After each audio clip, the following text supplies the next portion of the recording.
Um, this is Hi. kind of the fix and kind of a quick fix YouTube piece of content, depending how you're going to be listening to it slash watching it. I'm joined by Rachel Jepson, who basically we're going to have a chat about mental health in the music industry. And rather than me trying to explain really badly what it is that you do, why don't you tell me a bit about what you do, but start it from you as a musician and you then as I guess your pursuit of mental health and how that coalesces, I Yeah, guess. Yeah.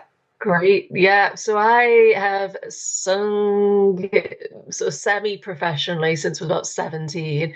And I moved to London from Manchester and kind of, tried to make it and all of those kinds of things and did really well.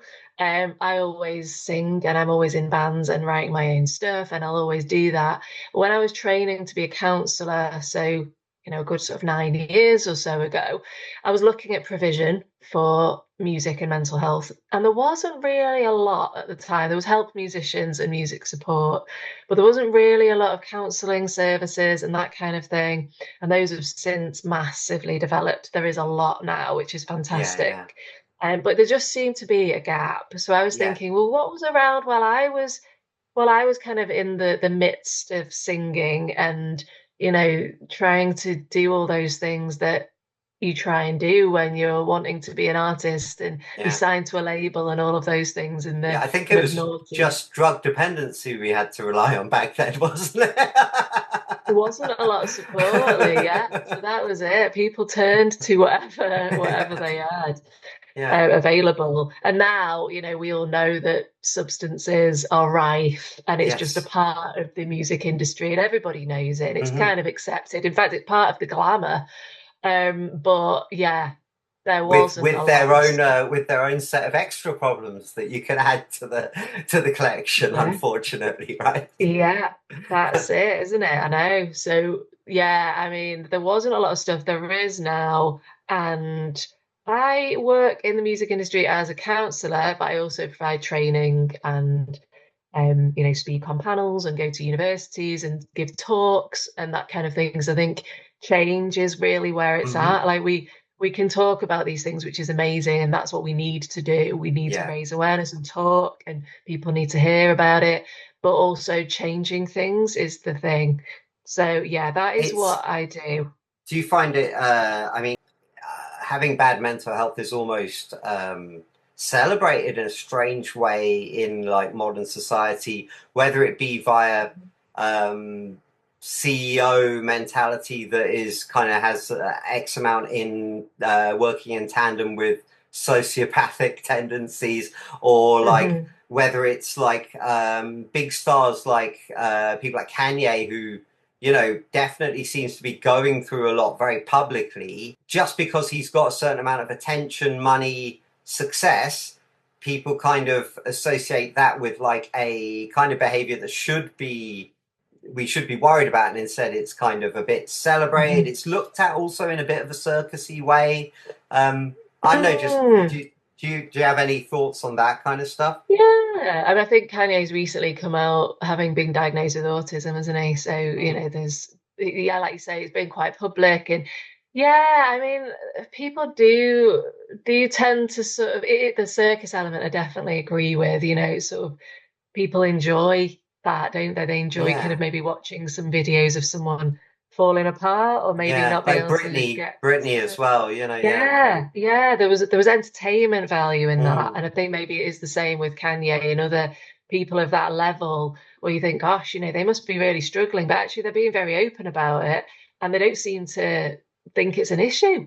And Right, actually, yeah. maybe that is quite a good thing. Maybe that is despite my issues and despite what's going on with me, I've managed to be very successful and good at what I do. Right, yeah, So yeah. absolutely. When, you very rarely hear about like someone who is actually on the spectrum, like Tim Burton. I remember it's quite Mhm. late when I finally found out that like the director who made my favorite ever film was actually on the spectrum too. Do you know what I mean? So I think the more we know about it is great, but I also wonder about like when we're watching someone go through effectively a mental trauma, but in the public eye. Mm. I wonder whether there's a lot of people to blame for putting that quite so forthright in our face, and then a lot more to blame for then going with it once it is in their face, rather than going, do you know what, actually, because it's entertaining, you know. And Mm. when you have celebrities like we were talking about before we got on here, we were talking about Prince and obviously Michael Jackson, who have their like Yeah. eccentricities, or you go back to like Sid Barrett, who's well known as, you know, Mm. going off the rails, admittedly, you know, some kind of like drug things going in tandem then, but as you say, it's all part of the industry as well. Yeah. The competitive nature which drives on ego, you know. Yeah, yeah. I wonder And whether we the almost sort of expect it, don't we? I think as an audience and as fans, we sort of look at those people and it becomes part of their image. And I mm, think if you're not as in touch with sort of mental health issues as we are and some other people are, that can become really entertaining, you know, especially if people are being open about it. And it's sort of, yeah, it's part of their image, right, which can help their music yeah, and who they are as an artist. But yeah. actually, yeah, maybe some things do need to be looked at and those people need help and support and all of that. So yeah, it's a fine line, I Yeah, think. yeah, yeah. So, what do you find like a lot of what's the bulk of the work that you do, and then secondarily to that, what do you find are the regular issues that you find turning up that you think, oh, these are the things that really need the most kind of attention? Mm. I mean, there's definitely a lot about social media at the moment. I've been doing a lot of research for various things and looking at, you know, some of the issues that affect mental health in music. And that is the biggest thing. You know, 100% of people that were researched in what I was doing said that social media really massively affected their mental Mm, health in a negative way. yeah. You know, the pressure to have likes and the pressure to constantly put content out, and Yes. that you're not just a musician anymore, you're Yes. also a presenter. And Mm, you've got to put these things out and make people interested. And you know, the competitive element of that, you know, what are they doing? They do yes. similar music to me and they Mm, seem to have this opportunity. So what am I doing wrong? You can see everything all the time. yeah. And the focus then becomes on, right, what do I need to do to get to that level? Or what am I? So there's a lot of criticism within that. Of course, social media can be incredibly helpful, Mm, but it definitely does affect people. And, you know, drinking, alcohol, substances, they're always big ones. You know, do right. you get a lot of people coming with those kinds of issues? Yeah. But generally, you know, just loads of things. And I think since COVID, and everything stopped. You know, that was around what am I going to do now? Yeah. And then when everything opened up again, it was, I'm supposed to feel really happy and excited about this, but actually I'm really anxious. Right. So Yeah. there was a lot of Yeah. feelings that maybe people didn't expect to come. And then the fear of we just never want that ever to happen again. And how are we going to, you know, make sure that that doesn't happen? And then you've got Brexit and how that's affected touring. Hmm. So all of these issues, I mean, Yeah. there's just so much. It's got Yeah. its own set of issues that you don't really get in other industries. Well, yeah, I mean, for example, you know, if I launch a brand new band and I get 25,000 streams, that Mm, feels like an amazing achievement. And then when yeah, you get the £6 to split between you and the band, that feels like a humongous failure. So yeah, what yeah. should be a simple great thing of reaching people suddenly becomes, oh, really poor business return, which means that this Mm, can only ever be fitted into my weird little spare time. Or there's a guy who used to run a radio show, he's a musician or has a radio show or whatever, and he was mm. recommending to a young kid, saying, what advice would you give to a young musician starting? And he said, just don't try and take it on as a career, just don't bother at all. And it's like, Wow. well, I don't know if that's helpful, Mm, because like I feel like, yeah, that if everybody did that, then there'd obviously be a whole load of gap in the market, right? So there are jobs, yeah, there are yeah. spaces, but it is really hard on how Mm, you know, focus your career, your goals, which are your goals, not the goals of, you know, yeah. keeping up with the Joneses, as you were mentioning about looking at other bands. You know, it's really important. Even Mm, now, the modern industry says that you want to stream like Rihanna, so they can put loads of massive products attached to you. That's not why most yeah. people get into bands, and they just want to get some No. gas in the tank for the next show kind of thing. Do you know? Yeah, yeah, So, they so want a viable career and to make a living. and And as the that's a politics really important thing. and Yeah, as the yeah, it's politics just not move on viable. social media towards things that aren't necessarily going to fall in with a lot of creatives kind of principles, Mm, mm, then it feels dirty even being on the platform. So yeah, so I yeah, feel like the we are landscape has compromised. changed. The This is landscape all has gonna changed. I think this kind of ties in with a question I got from Delirious Agency actually. Um, Mm. when it's I guess the fallow times, the fallow seasons and stuff, when things feel like they're not going anywhere, do you have like tricks, methods, coping mechanisms that you could recommend? There's gonna, like you said, there's going to be ups and downs. There's going to be time where, you maybe don't have opportunities coming in, and it is a very kind of portfolio career, isn't it? You could have work for 6 months and then nothing. So I think in those down times, it's really important to just be kind to yourself that these things, these times do happen. You don't have to make use of the time, but it could be really helpful too, couldn't it? You could, whatever it is that you do in music, you could write for, a little while and explore some projects that you've been wanting to get off the ground, or, make some contacts, but in a mental, capacity, just really taking care of yourself in that.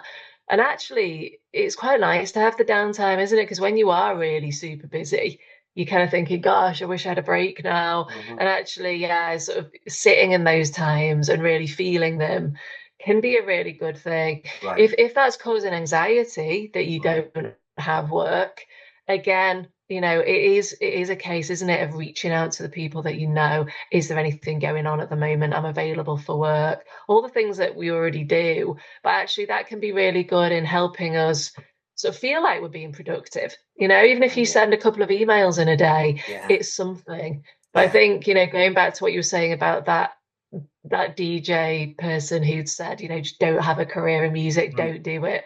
I just feel that's really unhelpful and harmful. Yeah. There's just something, isn't there, about, yeah, what is that? And maybe they were Yeah. going through some stuff. It sounded Well, like, that's they'd been through some also, stuff. I do feel like a lot of older musicians who are kind of like struggling with the transition to the digital thing, which, I don't blame them. I really struggle with it.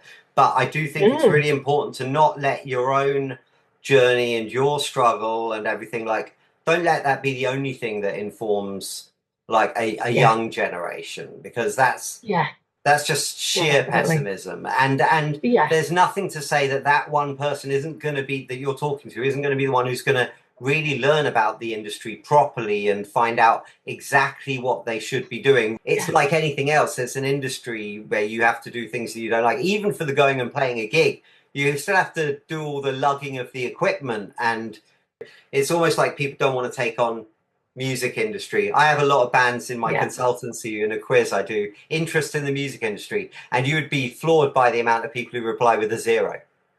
And it's Right. Wow. Yeah, like, well, yeah, I don't know how to help you, because in music you might not even get yeah. paid. Do you know what I mean? If you don't learn anything Yes. about it. So Yeah, yeah, there's uh, that, isn't there? There's a lot of like graft for free, you'll get exposure, we're not paying mm, you, but all of that kind of thing. But yeah, I think, it sort of, to anyone starting out in the music industry, no matter what age they are, I think it's really unhelpful to go, don't do it, just don't do it, mm, don't get involved. What they should be saying instead is, it's not a one size fits all thing. There are lots of different ways to make a living out of this. Just because it's not what your tutor did, yeah. or whoever else your idol is in music, Hmm. doesn't mean that it's not a viable way. And I think, a lot of music educational establishments do teach, right, this is what you need to do, Hmm. and this is what I did, and that is it. And actually, that is the thing for me. It's sort of, you see a lot of anxiety in people. Why hasn't it happened for me? Why haven't I got to that point? Why is that person, having that opportunity, but I haven't been offered anything? And I think actually, there is time to reflect in that and go, well, what could I do differently? Is this Yeah. really for me? Is this the path? Could I do it a different way? And actually, is Yeah. that more suited to me? There's just something, isn't it? To tell people not to bother just seems massively, massively silly. So Yeah. yeah, there is that. Yeah. Yeah. So, okay, so and whilst we're on that kind of topic, when you're like, ah, is there anything that you put on that kind of like, ah, yeah, okay, do you know what? I feel okay now. That's a really good question. Nick Drake. I do a bit Oh, of good Nick choice. Drake when yeah, when I'm feeling like down and I'm like a bit kind of defeated, I'll put on Nick Drake, Pink Moon, the whole album, and it Nice. just brings me back a little bit and sort of yeah, like oh yeah, this is nice and calming. But yeah, just like energizing and feeling inspired. Probably, Prince, Oh, awesome. Springsteen, Wicked. love Jill Scott as well. Oh, She's yeah, just wicked. incredible. Just yeah, everything really. As But a yeah, singer, there isn't a song or as a anything. singer, it's quite, do you find yourself like, if you're singing it, like you might put on something that you then want to sing along to, and so that kind of puts you back on track. Do you find that's Yeah, I get yeah, that sometimes. definitely. Prince, especially, Yeah, like by the time, yeah. and even the other day, I put on a Terrorvision, and I was in quite a bad mood, and then I put on Terrorvision album, and I was like, I was really chirpy after it. Do you know what I mean? I was like, oh yeah, Right. okay, because it's really silly, upbeat, like kind of Yeah, fun rock music, and they've been that for me quite a few times. Like when Kurt Cobain died, right. I was a teenager and I took it real hard, Yeah, and then it was dancing around on a beach with friends to Oblivion and stuff like right. that, like that kind of got me out of my funk. Yeah, And yeah, I just kind of I think yeah, there's something. And then one Glastonbury when it was tipping it down, it's horrible. We were all there. Our first Glastonbury had been muddy. We'd been got there on the Wednesday. And there were no bands for like yeah. 2 days, and it's just horrible living on this wet, muddy campsite for 2 days. And then the first band we saw on the Friday was Terrorvision, and we're just like way after that. So Right, yeah, so great. yeah, Yeah. I do think the North is Synergy. North. The North are experts at having upbeat energy despite the circumstances. Do you know what I mean? Right, Like I lived in great. Yeah. Manchester for a few years, and my mum lived in Liverpool, and yeah, we always Smilex whenever we played, we'd always make more sense, I think, to Northerners. When some yeah to sort of get back into sort of like, oh I feel bad, probably just yeah things that I used to listen to when I was like 90s stuff, Mm, Oasis, just if I put on that kind of thing and just mm, really sing along, it just gives me something and makes me feel good. And yeah, I think the up north thing is because it is stereotypically gloomy up here. yeah. You have to be okay. The wind in your face Yeah, continuously, isn't it? That's yeah, why you're just so all used to old being okay. northern men have all these kind of like specific lines and creases. It's from like scrunching their faces against the wind for like their whole adult life. Do you know what I mean? And Yeah, I get yeah. it. I understand. Yeah, yeah. But yeah, easily my favorite city, Manchester. It's like just so Nice. cosmopolitan, and I always feel like it's retained a lot more than other places have when I go to Mm, see them. Like if I go back to Oxford, I'm like, wow, it has just changed almost beyond recognition. And yeah, if I go to right. Manchester, there's still Affleck's Palace there. There's still, do you know what I mean? The Yeah. Vinyl Exchange is still on the corner right there. There's the comic Yes, shop up Oldham the way. Street. That Yeah. whole near the northern quarter is Clock still Boutique. yeah, Yeah. yeah, Yeah, it exactly, is. yeah. So Yeah. I think there's something really strong and in the character of the people, and Manchester just seems to go. You know what? No, we're Manchester. We're just going to be Manchester, and we've Okay. always Yeah. been. You know, if there's I something like that's that. multicultural, that's what's the name? They go, no, no, no, no, no, no, no, not right here. We don't do that here. And if there's something that's like poor or it's like, no, no, we don't do class war here. Do you know what I mean? I just think Yeah. they've got a That's a forward beautiful thinking way. Yeah, beautiful way of looking at it. and rich in the arts, still, Mm. There's a still, history, rich yes, history. Yeah. still. When I went up last to, it was to see Janelle Monáe, and it's a factory run massive thing, which is kind of a community centre, arts centre, music Yes. spot. Do you know what I mean? It's like great. Yeah. Why isn't there one of these in every city? Do you know what I mean? So Yeah. Yeah. It's great. Yeah. Yeah. Aviva. Aviva Studios. yes, that's the one. That's the one. Yeah. I've been there, but I forgot the name. So let's get on to another question. But it's from Matt Edible, who is from the Hull area. And Yeah. Matt Edible and the Obtuse Angels, sorry. See, he did it to mess me up there. And you should check them out. They're amazing, great songwriter, great dynamics, great band. I would Mm. probably say the biggest stress on my mental health, and this is very honest of him, so thank you for that, Matt, is that because you need to be across so much of the business these days, and I always feel like there's something looming over me, like when there's something on the horizon in everyday life, but it's never ending. Just help dealing with that feeling. I realize that's not very well framed as a question. So yeah, so, Okay. Yeah. Hi, Matt. yeah, Yeah, I mean, that is like that definitely resonates with me. I think there has to be sort of professional and personal boundaries, doesn't there? And music obviously will seep into the personal life, and it is a part of who you are, and the music you make and the music you listen to, and all of those things is a massive thing. But I think it's really important to have those boundaries and go, look, it's whatever time or it's a Saturday, I'm just not gonna do anything to do with music today, or I'm not gonna check my emails until this time, or yeah, yeah. just it's really important to have those boundaries because if you have those boundaries, you can then start to look at other things, and that looming feeling doesn't feel as bad because you think, well, if there's other things going on, and I'm seeing this person, or I'm gonna, Mm, you know, do this thing that's not to do with music. Just think yeah. it's really important to categorize things sometimes. Again, it's Hmm. inevitable that these things will all seep into each other, I guess but because to also have we're that, doing it in our spare time as well, so it's quite hard to probably create that kind of like, okay, so now I've got a partition again, yeah, spare time yeah, from the music thing, which is quite a separation in definitely. people's heads. Yeah, and again, that massively resonates. Someone that works for themselves as well, Mm, it massively resonates because if you don't check your emails, you might miss out on something. But it's really important to put that in, even if whatever boundaries you feel are capable for you to mm, do. I think it's really important to have that because yeah, that there's always something I should be doing, or I haven't emailed that person, or there's always going to be something you should be doing or have to do to yeah, yeah, forward your career. But I think that also has to be you taking care of yourself in that. Those things can wait. But I think you having time for yourself and remembering who you are away from music yeah. is a really important thing because, yeah, those things will always be there. You'll always find You something to do. you can extend that right out beyond music, being honest, to like people who constantly answer every email as it comes in, constantly Yeah. check every social media message as it comes in.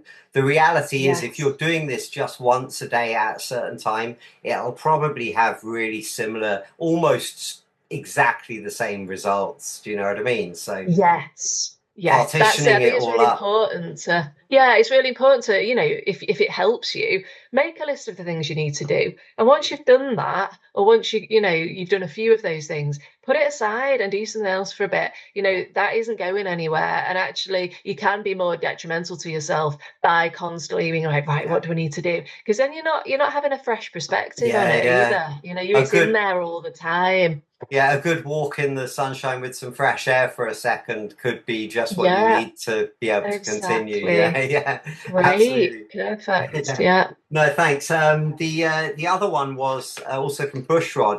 This is again a kind of a deep one, and we only got 3 minutes apparently. But what is the worth of maintaining a business hobby in the music industry when the profit margin is only at break even status?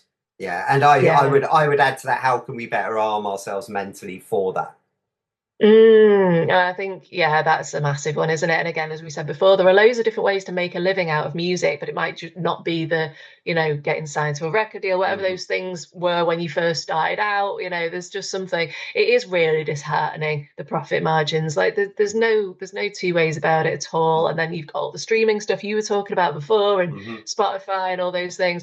I think it's just really important to remember why you're doing it in the first place. You will always have your music. No one can Yeah, take that away from you. yeah. Whatever it is that you do will always be yours. Hmm. So I think that's important to remember. But yeah, I think acknowledging how rubbish it is really important. Find Right, people that you can vent to and talk to, right. but at the same time, there is change opportunities there, isn't there? Is Yeah. there something else that could be doing? Obviously, the music industry itself needs to change, and Hmm. I'm working on that, and I know other people Yeah, are. yeah. But there is something is about what you can do personally is just think, yeah, Like, which yeah, is important as well. Like, I spoke to a band who are getting a lot yes, of streams organically, and I'm like, that's super impressive. Like, I'm so sorry for you that that doesn't actually make you money, you know, Yeah. because for Yeah. you to actually have managed to do that is a crazily great achievement. Do you know what I mean? So Right. yeah, Yeah. so That's it. Look recognizing at the that, achievements. yeah, Yeah. despite it's like, yeah, it is awful, isn't it? But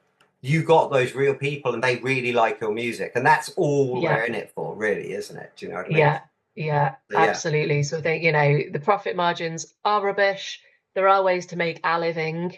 And obviously if I had more time with that yeah, person, we could talk about all these things yeah, and get yeah. into exactly what And it is. where But, can I think it's important to reflect on those things. people find you for that talk? So counselling for musicians is Instagram, and then I'm on TikTok as Face the Music 40. And just generally websites, Counselling for Musicians, Centre for Mental Health and the Music Industry in Stockport. So I've got a website for that. They Awesome. can find me on things. Okay. So yeah, just reach out, and this has been great. Just thanks so much Okay. for your time and thanks for Thank you. your expertise. And I hope it helps people out there. So, and Thank you.